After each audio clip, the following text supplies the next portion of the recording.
Welcome back to the Variety Show, Season 3, Episode 3. We're here with FamKam ASMR, aka Keith, who's Oh, representing us for the ASMR section of the community. I've had this idea since Season 1. I originally wanted ASMR Shortbread, aka Josette, to talk about ASMR and DJing in Scotland, but that unfortunately didn't happen, so we waited 2 more seasons, and now we have the wonderful Keith from San Francisco. Hello! How are you? Liam, I'm glad to be here and I'm honored to be here to represent the ASMR community. Yes. I think we should get started. Let's take us back to the very beginning. What is your history with this whole content as a whole? So it dates back to around 2017, actually more like 2016, because I came across an episode of Game Grumps. They were doing an April Fool's episode of Zelda Skyward Sword. I had to think of the name. Um, Aaron hates that game, so they decided to use that game as a joke where they usually don't do face cam in their Let's Plays. So as tradition, they use face cam, but it's only face cam, and they had the game kind of visible in the back with a window, so you could kind of see the reflection. Years later, they actually play the game for real, but in that video, they jokingly did ASMR, and I had no idea what it was at the time, so I didn't really understand it quite well. But then about a year later, I came across an ASMR video done by Review Tech USA. He's done two of them, and he's a long time fan of ASMR. The one I came across at the time was an unboxing of the NES Classic. I actually rewatched that video earlier today. It's fantastic. He has the NES Classic in a bunny bag. A nice couple sold it to him on Facebook, I believe it was. And in the video, he explained that it's meant to relax you, and he uses them to fall asleep at night. And because I have the worst insomnia of anyone I know by a long shot, I thought this could be the answer. And I've been hooked ever since. And about a year and a half later, I decided to start making my own content because for most of my life, I've been making video content of my own. I've been animating for a very long time. All the way back to age 10, I did claymation, and throughout college I learned how to do digital animation, kind of Pixar style 3D animation. Also from high school all the way through present, I've been off and on making home videos of my own for fun and playing around in editing software. So I decided to put all those skills together and all those passions together, and therefore my channel FamKam ASMR was born on YouTube and eventually Twitch. That's very exciting. Sounds like me in terms of animation. I, from a young age as well, was very into much animation.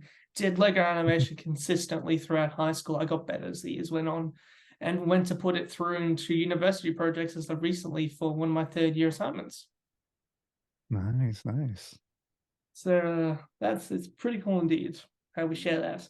So obviously you mentioned your inspirations comes from gaming, which obviously is a big part of your ASMR mainstream content. Is there Yeah. any particular videos of gaming that you are proud of? Yeah. One of my earlier ones, hashtag before the beard, where I played uh when I played around in Metal Gear Solid 5, the Phantom Pain. What I'm best known for, arguably, on YouTube is doing impressions, and one of them is Solid Snake.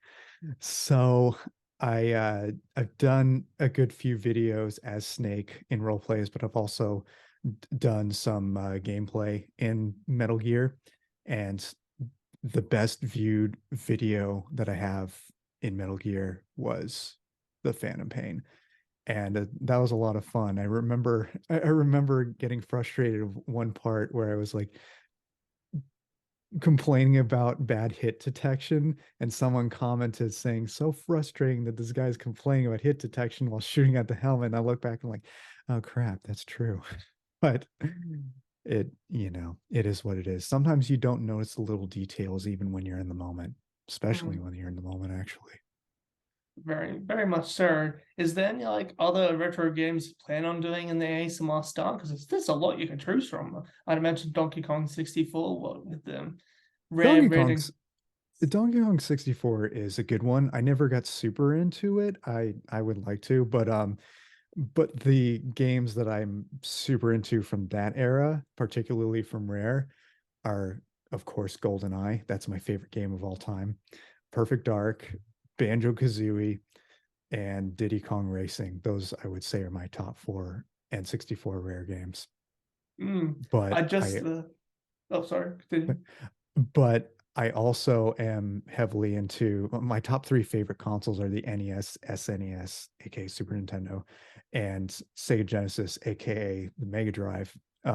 And I mostly love Mario, Zelda, and Sonic games from those era those eras. Is that plural? Never. That's a, It's yeah, yeah, yeah.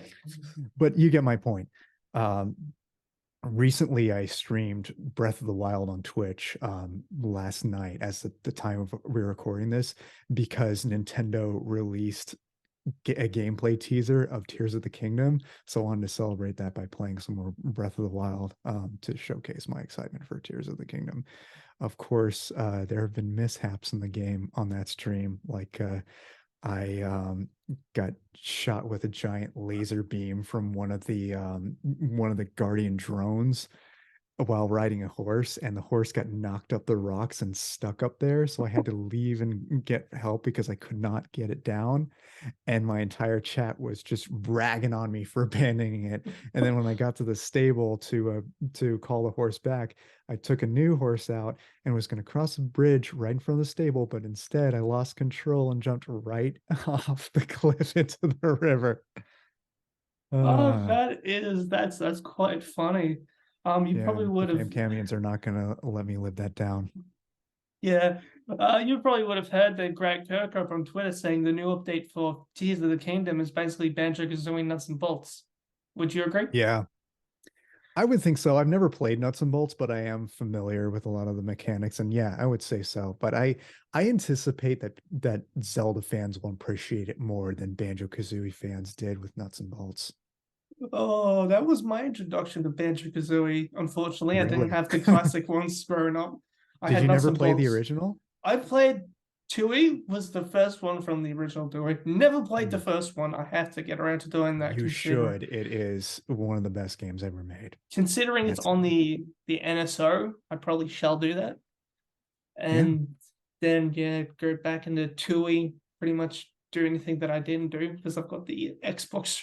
I got the Xbox 360 arcade version, got the Xbox One Rare replay version, and of course I got the original cartridge which I bought off Marketplace.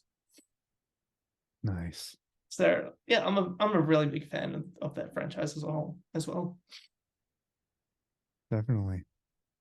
So the impact of digital content creation as a whole on the world. So what do you think with this whole new sphere that we've worked with, but it's content creators and everything, how has it impacted the way pretty much we all perceive the world now?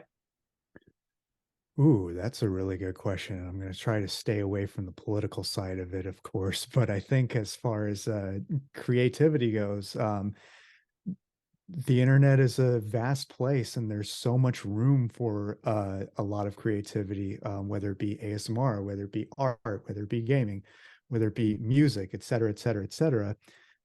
People can now draw inspiration from all kinds of creators and all kinds of content anywhere they go at their fingertips. It wasn't like 15, 20, even 10 years ago to a degree, where a lot of the times if we wanted to get inspiration from a certain band, we'd have to go buy their CD. Now you could just listen to it on Spotify. I mean, creators are heavily underpaid in that model, but that's another story. But the nice thing about it is you're not too restricted to your budget when it comes to getting inspiration for your creativity. That's a very true point. I like to use the platform to display my vinyl collection that I have on Instagram. Yeah. So that's it's a really nice way, and I get to obviously interact with you, lots of other people, and just generally meet people I wouldn't at all. Anyway, so you've mentioned you do a lot of stuff on Twitch. This is how we obviously get Tingle Con and everything like that. When did the Twitch side of things start? Yeah, so before I get into that, I'd like to point out that as of this year, TingleCon is completely moving over to YouTube. The first 4 years of it was on Twitch, how it originated, but we decided to go over YouTube because the market is much more vast over there compared to Twitch. There's a ton of creators and ton of consumers who are over on YouTube who A, don't really know Twitch very well, and B, don't even want to go over to Twitch, which I understand. Um, and B, discoverability in general is a lot better on YouTube than it is on Twitch. In fact, a lot of Twitch streamers, myself included, recommend that you build an audience over on YouTube or TikTok or what have you, because those platforms have better discoverability and you can bring them over to Twitch. A lot of creators think that what's the point of bringing them over to Twitch? It all depends on you. Twitch has a lot of features that I love that you're not going to find on YouTube. For example, the points redemption system. You spend a lot of time at a Twitch stream, you're going to rack up points, and then you can use them to redeem some kind of reward that a Twitch streamer offers, whether it be an ASMR trigger, whether it be something funny. Like on my channel, you can request that I do a voice impression of somebody. People do that a lot, especially with other people in the community. It's a lot of fun. But back to your question, TingleCon started on Twitch in 2019. I was a part of an ASMR collab group called Weekly ASMR, founded by Carol ASMR, known then as Sleepy Kitty ASMR. Shout out to you, Carol. Thanks for launching my ASMR career. Um, that is basically how I started. I did ASMR for a couple months, sort of getting my way into the community, but weekly ASMR was how I actually really truly broke into the community. And several months into that project, we formed TingleCon. I guess I should explain what weekly ASMR was though. It was a weekly project where our group would put out all of us would put out one video pertaining to a common theme, and then we'd make playlists of all those videos, encourage everybody watching our videos to also watch the other ones. It was a very collaborative effort, and it boosted a lot of us, especially us starting out small. It gave us a good head start, and it gives us a lot of good communities. Maya ASMR was part of it. Ada Fox was part of it for the beginning. Um, who else? Sleeping Artist was a part of it, a bunch. Um, and then about halfway through our tenure, we collectively decided we should start an online ASMR convention called Tingle Con, and we sort of built from there. The reason why we started on Twitch, I believe, is because Miko ASMR, who was also a part of the program, uh, was she was the one with the most streaming experience at the time, and so she brought us over to Twitch, and we decided to broadcast there. She doesn't really do content anymore, unfortunately, but back then, she and I co-hosted it. Nice. So obviously there's a new version called Springle Con that just got announced. Yeah. So how different is that to a So Springle Con is one of two interim events we have, Jingle Con being the other. We just had our first Jingle Con this last December, and Springle Con, I know you're in Australia in the so southern it's hemisphere, full? so it's autumn for you, but I called it Springle Con because it sounded good, and I couldn't think of a better one that would cross both hemispheres. So I apologize for that. That's all right. But uh, but so basically, the difference between those and the main event TingleCon is they're shorter. They're they are they are 2 days long, Saturday and Sunday our time, or Sunday and Monday for you. Um, TingleCon's usually Friday through Sunday our time, and 8 hours long typically, but these are Saturday and Sunday and about 3 hours long. And instead of having people submit content to be showcased and have a bunch of panels going on like we do during the normal con, we instead in Springle Con give an introduction to the new TingleCon season, and answer questions that the audience may have, and do some fun activities like play some games together. I eat spicy food at least once every Tingle Con event, whether it be Tingle Con or Springle Con or Jingle Con. At least once, I always have something spicy for somebody to, for some people who are sadists out there to enjoy. So we have a good laugh, we have a lot of fun, and it's a great way to bring the community together. I We reckon. also Oh, sorry. we also had a recent change in the TingleCon staff. Unfortunately, Carol left the crew. She doesn't have a lot of time on her hands anymore. She went back to uni, and a bunch of other stuff going on in her personal life that I won't get into here, of course. Um, but as a result, I took over the role as president, and we brought on a new member of the crew in charge of social media, and that is none other than the one and only Amy K ASMR. That's right. Nice. Love it. Oh, that's great. That's great.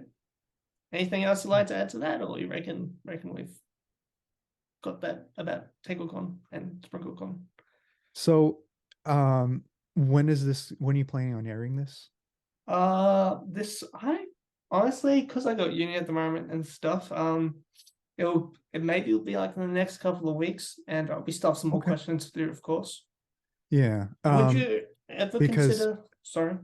I asked because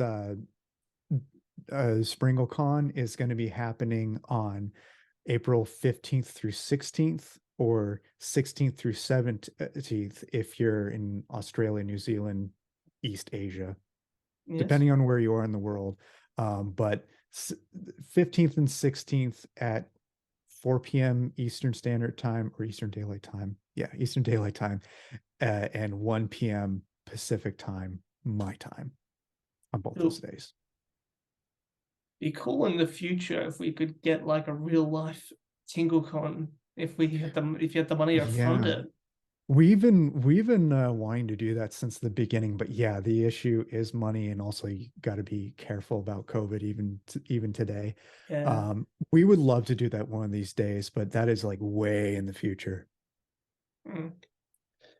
So you two are a host of a podcast with the great Christopher Not Walking. Yeah, It's late. It's getting late with it's getting late. So where did that come about? That's an interesting little thing that I found out about you when I was doing some research. Yeah. So Chris has been doing It's Getting Late for several years now. About a year ago, he retired the podcast. He still has some involvement with it every once in a while, but now it's mainly me running it and hosting it. But long before I got involved, he's been hosting it. It was originally called the Dirty Nerdy Show, and we changed the name to It's Getting Late a couple years ago because the Dirty Nerdy Show is a name that has absolutely nothing to do with ASMR. It didn't start out to be about ASMR anyway. It started out to be about nerd culture and things of that nature. But eventually it shifted over to ASMR because Chris got a lot more involved in the community and started interviewing ASMR artists. And fast forward a few years after that, um, Chris became acquainted with the Weekly ASMR project because he interviewed somebody who was in our group, and then he started interviewing more and more of us. And Chris and I became best buds, and eventually he brought me on as an editor. And about a year or so after that, he started having me on as co-host for every episode. And then he retired the podcast due to health issues, and it became my podcast. Hmm. It certainly is. That's how I honestly discovered through some of my questions about Riley about working in the media industry in LA, Yeah, which is something that I was hoping to cover in the big episode if we had it, but another time yeah, for that. yeah, So absolutely. Our interview with Riley on It's Getting Late was Chris's last official episode. yeah, you certainly went out with a great episode. I mean, I tell you what, it was fantastic. I So, agree. yeah. Appreciate that. So something we both share in common is we are on the autism spectrum. That's So right. I've had it since I was probably about a little kid. I was diagnosed 4 years old. What about you? Yeah. How long have you known that you were? Yeah, I was somehow diagnosed when I was 2. I didn't Oh, know I had it until I was maybe 10, but, yeah, my parents, instantly noticed something was interesting with me, let's put it that way, and so they, ran some tests because my mom already knew. We called it Asperger's at the time, we don't anymore for reasons I'm not gonna get into, but if you're in the community, you probably know what I'm talking yes, about. on Twitter Anyway. especially. Anyway, uh, yeah, so I ended up being diagnosed around age 2, and eventually when my mom broke the news that that's what I had, it explained so much because I struggled a lot, with things that a lot of other kids didn't struggle with, like, I stimmed a lot. I didn't know it was called that until well into adulthood. We just called them tics. Uh, I quite possibly have undiagnosed ADHD as well because I've always, struggled with retaining information when I'm sitting in a lecture for a long time. If I'm not actively participating and I'm just taking in information, most of it's gonna go in one ear and out the other, even when I'm doing my best to actively listen. I need to be actively engaged. Um, but yeah, it's a really interesting prospect. Also, uh, I recently duetted a TikTok, that this is so true. The woman said, "I find it funny that, when we autistic people are joking, people think we're serious, and people think we're serious when we are joking." And my duet reaction was like, Yeah. 'cause it's the dang truth. I've gotten better at, aligning with everyone else's sense of humor, but I still struggle with it sometimes. Sometimes when I tell a joke, once in a while, people still think I'm serious, and so I find myself explaining that it's a joke or explaining that I'm serious, like, "I'm serious, it's not a joke, I wish I was kidding." I do that more than most people I know for that very reason. I see. Yeah, I'm not that great at reading a room. I still need to learn how to do that. It's just something that I It's probably will tricky. get better with at a time. I used to be terrible with eye contact for a Oh, good yeah, chunk of my me life, too. and then I I got used in to have trouble a a. lot for that. Oh, really? Wow. Oh, yeah. See, I grew up in the '90s, and, everyone was a lot more harsh back then. Oh dear. I guess I got it easy in the 2000s. Oh Yeah, my gosh. Oh, there's a beautiful thing here that's on my table that I'm currently reading at the moment. Different, not less, from Chloe Hayden, who's a local actress here on the autism spectrum in Geelong. It's a beautiful book, must read please send neuro me a link, I would love to read that. about neurodivergency in the modern age and how she dealt with it and how she shares tips and all that. So I yeah, I'll love it. send you a link after the show, and that'll be great. So you too, you also play music as well. I can see you got the keyboard behind you. Mhm. And when did you pick up all these instruments? When did you think, yes, I can play music? So, it started when I was around 10 years old when my mom started giving me piano lessons 'cause, she loves to play the piano. She doesn't really do it so much anymore because I have a sister who is really sensitive to noise and, is in her care. So she has to be as quiet as possible and can't really play the piano. But, that is how I started. She gave my sister and I piano lessons, and about maybe 5 or so years later, I picked up guitar. Actually, I skipped over a couple of them. In 5th, 6th, and 7th grade, I played clarinet in school. I was alright, but the problem was, I kept chewing on my reeds and breaking them. They were good. Bamboo shoots are one of my favorite parts of, stir fry, and that's not a coincidence.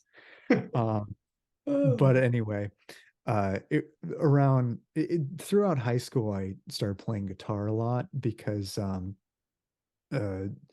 well, one, my grandma introduced me on how to play guitar, but I started getting really into it when the girl I liked at the time was like fangirling over all the Oh, bands. So I wanted to I kind of wanted to impress her initially, but then I realized I genuinely love this so much that I just want to keep doing it. So I've done it ever since. And eventually I also got into bass. I got into a lot of punk rock at the time. My favorite band at the time, now my third favorite band, was Millencolin. They're a Swedish punk band, still going strong today. I got to see them live once in San Francisco in 2015 at Slim's, which I believe is no longer around, but it was a nightclub sort of toward the southwest side of the city. Um, it was an absolute blast, but I kind of wanted to recreate the kind of music that they were doing. And then I discovered Foo Fighters, my current favorite band. Uh, I sort of matured my songwriting into what they were doing because I mean, like Millencolin, yeah, they do have a lot of sophisticated sound, but as a punk band, it's a lot more simple in most cases, not all, but Foo Fighters had that more complex kind of songwriting that I didn't know I was craving. But I got really into them mainly because I was also a big Nirvana fan, and Dave Grohl played drums for Nirvana and formed Foo Fighters after Kurt Cobain passed away. As soon as I heard the song Breakout, which is on their third record, I was like, okay, you know what? This is actually my favorite band. I had yeah. no idea how amazing of a singer Dave Grohl was and how powerful and explosive he was. Um, so I've been a fan of theirs ever since. My second favorite band currently is Coheed and Cambria. I didn't really get into them until maybe about 5, 6 years ago or so when a friend introduced them to me. I first heard them because they were fans of Game Grumps, and Claudio Sanchez went on guest Grumps and played Battlefront with them. But that friend took me to a concert of theirs in Berkeley. Actually, no, it was Oakland. The second one I saw them was in Berkeley at the Greek Theater. If you don't know what that is, y'all look Oh, it up. I know It, about that. I know about it Greek is theater. it's the most amazing place ever to see live music. Um, but yeah, Coheed is amazing to see live, and they're the best band to mosh to. How do I know? When I moshed to them, I made the dumb mistake of leaving my glasses on. Someone, as you might guess, knocked them off. And then as soon as that happened, the people around me just stopped and got my glasses back for me. Oh, how A nice. lot of other concerts, you're not going to see that happen, but Coheed fans are some of the most considerate people I've ever seen. Mm, that's blessing to know that you got your glasses back Mhm. and everything like that. Speaking of Gang Grumps, they actually referenced one of my favorite prog bands, Gentle Giant, and I think it was either in Ocarina of Time or Majora's Mask playthrough, like Oh, many moons ago. I need to check out Gentle Giant. I've watched those episodes, but I guess Gentle Giant sort of passed over my head. I need to check into that again. Um, one band that I did get into as a result of that series, the Ocarina series, though, was Night Runner, not Yeah. to be confused with Night Ranger. Uh, But Danny gave them a shout out because at the time they got very little recognition, and he absolutely loved them and really, really wanted everybody to check them out because they were not getting the love and support that they deserved. And I checked them out, and I was like, yeah, they really should be like one of the biggest bands out there. And eventually, Danny did a collab with them. They put out a song called Magnum Bullets, and it's just amazing. mm. You do know that they're currently touring or they have plans to tour the world at the moment, the Game Grumps live Yeah. show. Are you gonna go see that? I don't know if I'm going to do that every time anytime soon. Because of my sister's health, I help a lot with taking care of her, but that means I have to avoid any large gatherings of any kind. I haven't been to any concerts or any sporting events since the pandemic started for that very reason. So I'm probably gonna not gonna do that while I'm in the States, but I might do that visiting on other countries. I'm going to New Zealand later this year, Ooh. and if I find any events I'm interested in and that are happening at the time that I'm there, I may go there because New Zealand handled the pandemic better than just about any other country. I know that's hard to hear as an Aussie. I apologize, but Considering we're the most I know lockdown there's state out of any one of you, first off. the US arguably did the worst, but I'm not going to go any further than that because of Yeah, tears we'll and just politics. leave But that there. we'll just leave it there. But yeah, I do eventually want to get out and uh, to events like that again. But I will say this: I have been to a Game Grumps live once before in 2017. Yeah, 2017. Later that same year, went to a Ninja Sex Party concert with Tupperware Remix Party backing them. Both of them were a blast. At the Game Grumps show, they played Mario Party 8. Um, and it was Aaron and Danny versus one half the audience and another half of the audience. My side of the audience played as Waluigi, and we got absolutely destroyed. Oh my god. the way it I worked, the way it worked was Aaron and Danny controlled the audience characters on the board, and then every mini game they invite people from the audience to play different people at every turn. Um, that was a blast to be a part of.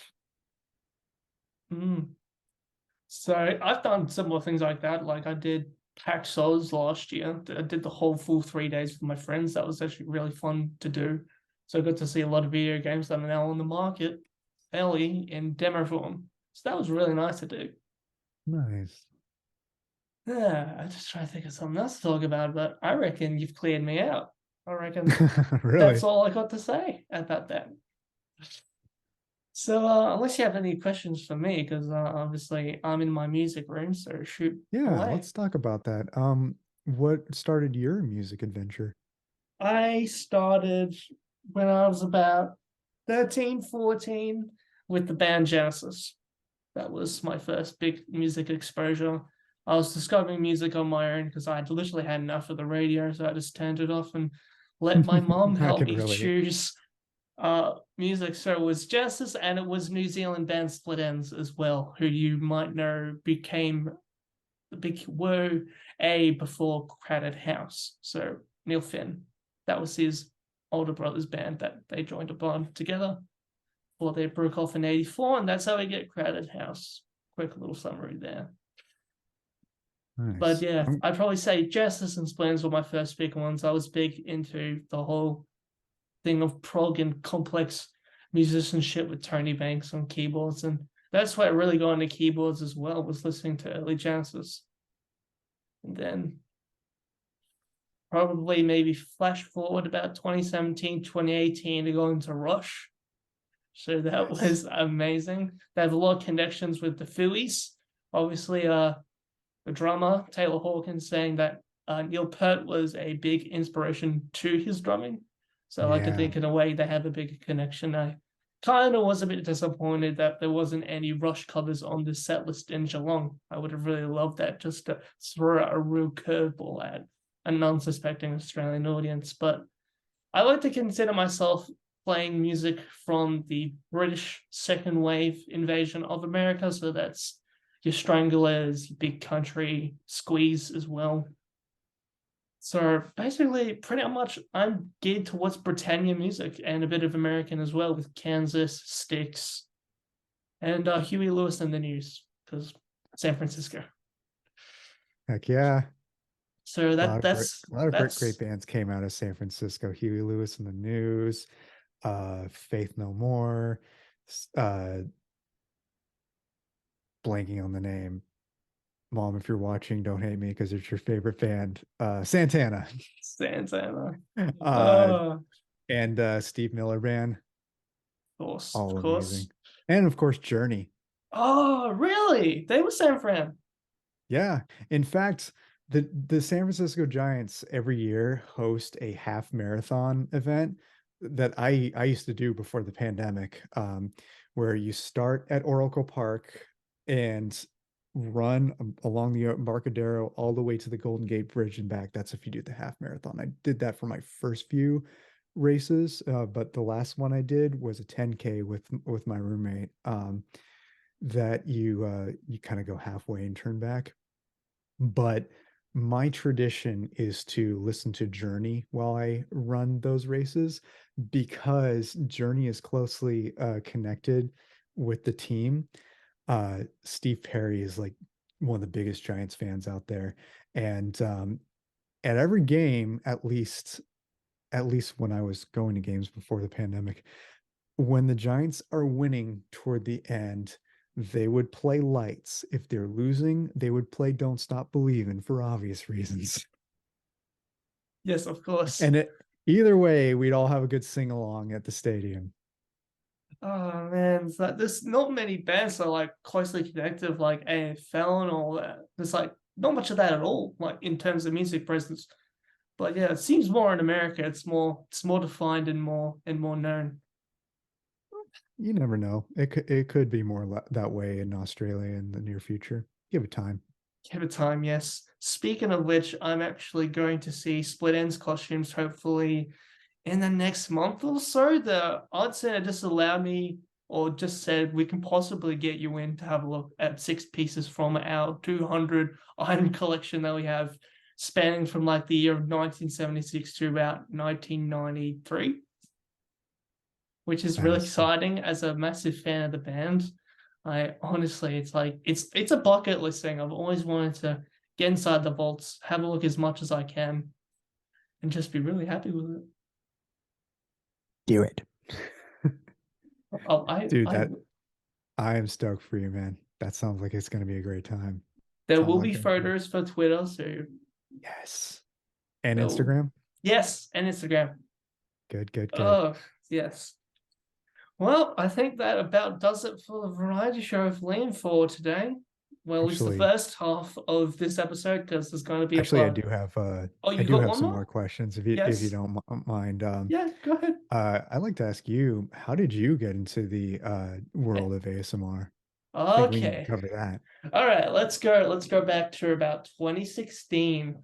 I first YouTube, I reckon I said, yeah, okay, this is a cool genre. I need to know more. Was Whisper Audio's ASMR, aka Charlotte from the United Kingdom. We featured her on Tingle Con last year. Awesome. Yeah, I thought that like the way she's been doing her stuff recently, like absolutely cinematic, using the producing skills that she has from working on indie films and everything, just like blows quality out of the park. It's I amazing. agree. Shout out to you Absolutely. for absolutely amazing content. I just Shout out to like Whisper Audios. I just gravitated towards like the British side of things. So I was like, there's just something in the way the accent came off in a whispered tone that I was like, oh yeah, I can I get agree. I can get behind this. I can get behind this. And then I think my first American was, I'm going to say Friv was probably my first American. Yes. I think everyone has Friv as like one of their first ones. I think because Including me. including Fam. Yes, Including right. me. She's one of the greatest. Not long ago, I almost won a game of Fall Guys on one of her streams, Yeah. but at the last moment, Uh, just all it's, hell went loose. yeah. Oh, it gets so tense in Fall Guys when like you have a good run and then shit hits the fan. It really does every time. Sometimes literally involving the fan because some of the levels have fans that just push you off the map or just keep you behind running while everybody else is just passing you. It's it's frustrating, but uh it's all in good fun. Mm. In terms of ASMR, like, do I prefer the face cam or do I prefer the audio only? Yeah, Honestly, it just depends if I'm needing it for sleep, audio only, because I'm with you there. that's just needed. But if it's like if I'm just checking like new stuff during the daytime, I'll definitely check out the face cam stuff because it's important, just to see what's better, I guess. Yeah. And there's a lot of videos that have face cam, but you don't necessarily need it to enjoy it to the fullest. You could like put your phone down or even turn it off if you have YouTube Premium. Not sponsored, by the way. Uh, but We wish. I know, right? I do that all the time when I'm working or when I'm going to sleep. And on Twitch, you don't even need a premium membership. Now you really know I'm not sponsored because I'm talking about an advantage of its competition. You don't need a premium membership. You could just turn off your phone. The audio will keep playing anyway, as long as you have the Twitch window open and active when you turn off the phone. You can't be like in another app with the tiny little video in the corner if you're on Android and then close the screen, then the audio will just turn off. But still, it's nice to be able to do that, especially when you're going to sleep, because our screens are like the biggest battery drainer on our phones by a long shot. And oftentimes I would find myself find my phone dying in the middle of trying to sleep. And then my before I'm fully asleep, my body will notice it and it'll be like, just happened. Or even worse, before I got YouTube Premium, again, not sponsored, going back to the positives. Here's why I got YouTube Premium. For so long, I tried to fall asleep to an ASMR video, and then a really loud ad would play at the end. Yes. So I decided to just cave and get premium. I know you could get an ad blocker, but I'm a creator and I can't do that in good conscience. That takes food out of creators' mouths, you know? That's very true. That's very true. Maybe I should get premium if I'm constantly listening to the newest in ASMR videos. Maybe I do need it. I think it's a pretty worthy investment.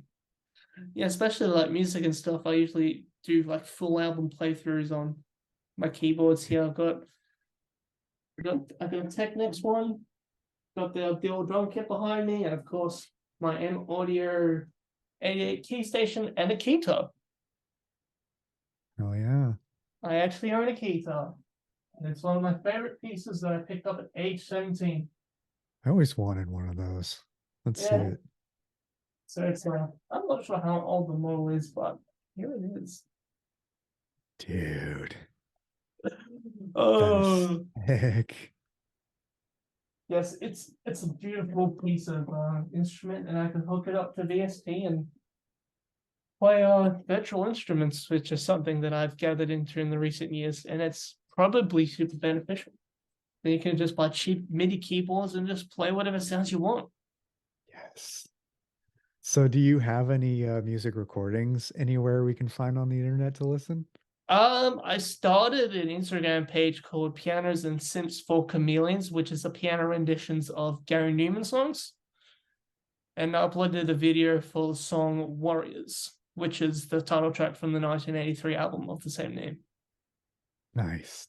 So I'm I slowly getting there, and I do want to take it on the road as well. I need to peep that.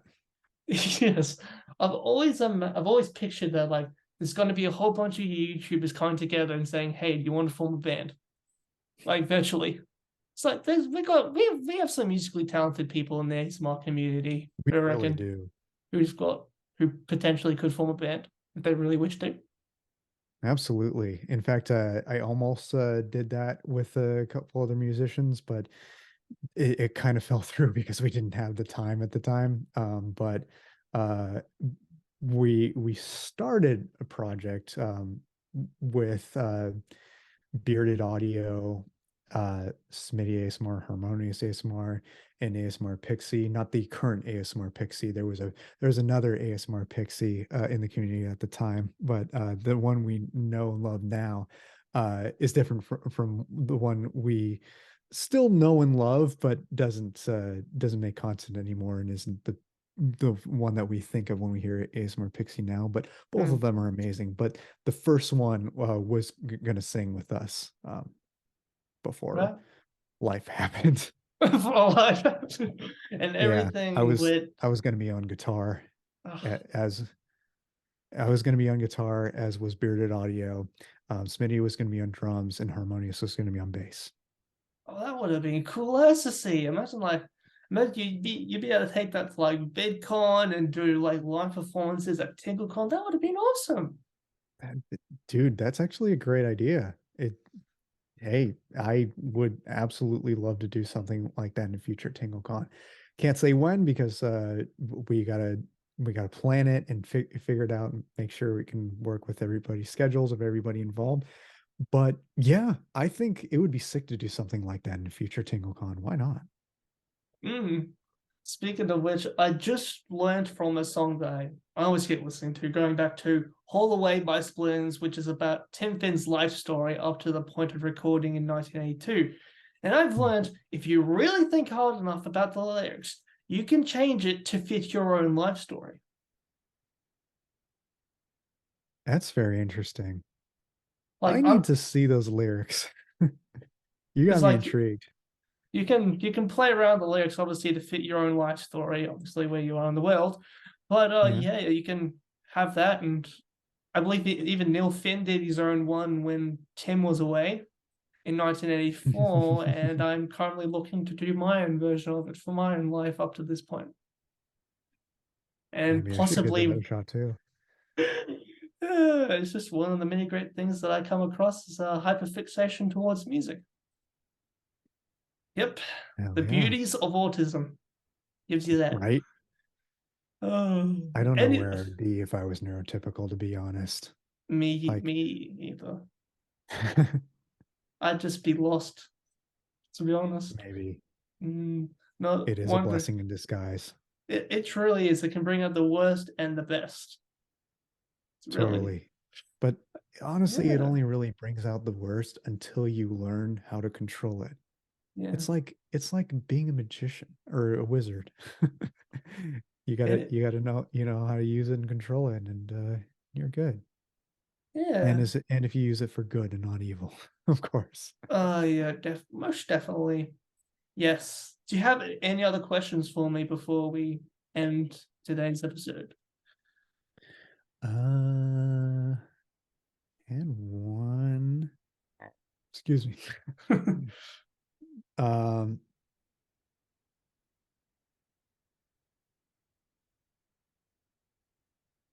it will come to me. Give it a minute. It will come to me. Uh,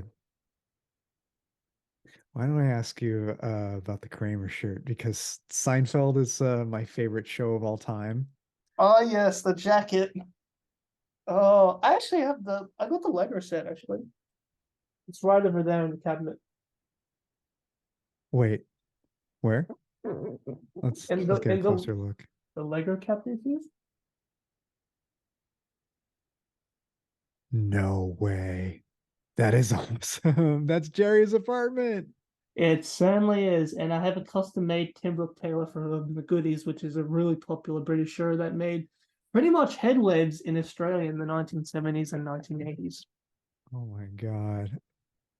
That is the coolest thing ever. Dude, And I got I grew up with Seinfeld. then of course I've got the Exit Stage Left pop vinyl, got an Andy Nice. Taylor pop vinyl from Duran Duran. That's an unused tour pass from Peter Gabriel's solo tour from 1986. And That behind was one of that, my favorite. That was one of my dad's favorite vinyl records that he yeah, has. I have that as well in my collection somewhere. It's so good. Yes, I know. And then behind that is Jack Skellington from The Nightmare Before Christmas, voiced in song Oh, yeah. perfectly by Danny Elfman. Yes. And I got some more Simpson stuff, and I have a couple of custom-made Jethro Tull figures up there as well.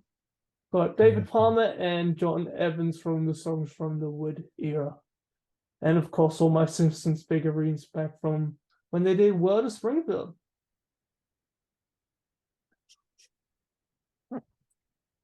So yeah, So, I'm yeah. very nerdy when it comes to collecting my stuff. Probably more impulse buying than I am actually saving money.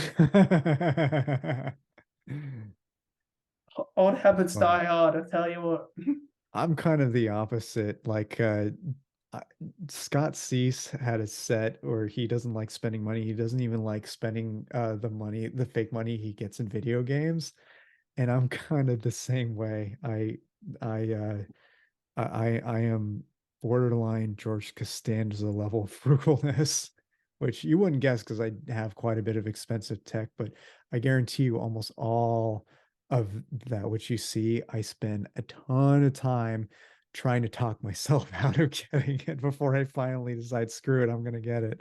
And that includes these The little LED lights. lights, and they were Yeah. not that expensive. But Right. yeah, because I mean, yeah, you everything just can. keeps getting more and more expensive in this world. So you gotta really think about it, especially here in California. The Uh, cost of living in California is almost meme-like. oh dear, man. Yeah. I thought we were getting bad in Australia, but no. I Apparently, mean, it I is a worldwide issue, but it is. hopefully it will get better. Speaking of things, I just bought one of those Connect Mario Kart Wii sets on Marketplace recently, and my parents are like, "You shouldn't buy it." And I'm like, I'll buy it because I miss playing with those things when I was a little kid, having the motorized Mario Karts going around the tracks you can make. I'm like, Yeah. I never got the set growing up. It was a massive ultimate combination set of like two Mario themes of like ice and beach. I'm like, I'll just get it. I'll just put it in my car, and then when we move houses and have bigger space, I'll bring it in and I'll say it's just no, you don't need to know about this. Right on. That's the way to go sometimes. It truly is for some of my things that I bought. But yeah. Well, if you're completely good with questions and then yeah, Yeah. you'll be able to find this podcast on Anchor FM on YouTube under the Bluebells of England. That is my YouTube channel. Just look for the icon with me sitting in at the radio desk, which is probably something I forgot to mention is I do radio as you know. Been doing it for about nearly a year now, which is great. And hopefully my idea was also after this that we'd get a recording for my Friday show. So if you're still off for that, we can do that. What was that? The so my Friday show, DJ Lima and Nando, we have this segment where we call on random people that we know of.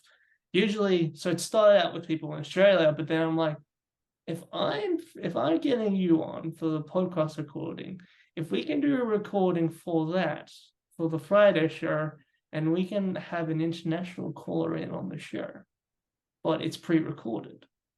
Yeah. Hey, let me know the time and place. Well, I guess Zoom is the place, but you get my point. Yes, I reckon. Yeah, maybe after this we can do that and call it a day. That'd be great. Thank you for taking out your time. Obviously, it's been very, very, very busy. 3 weeks delay and everything on Riley's behalf, even though she couldn't be here today. But we'll get to her when we get to her. But thank you anyway for coming on, regardless of the situation, and taking some time out Absolutely. to talk with me on the variety show of Liam. Thank you Yeah, very thanks for having much. me on. I'm honored. And until next time, this has been the variety show of Liam, and stay tuned for the next episode. See ya.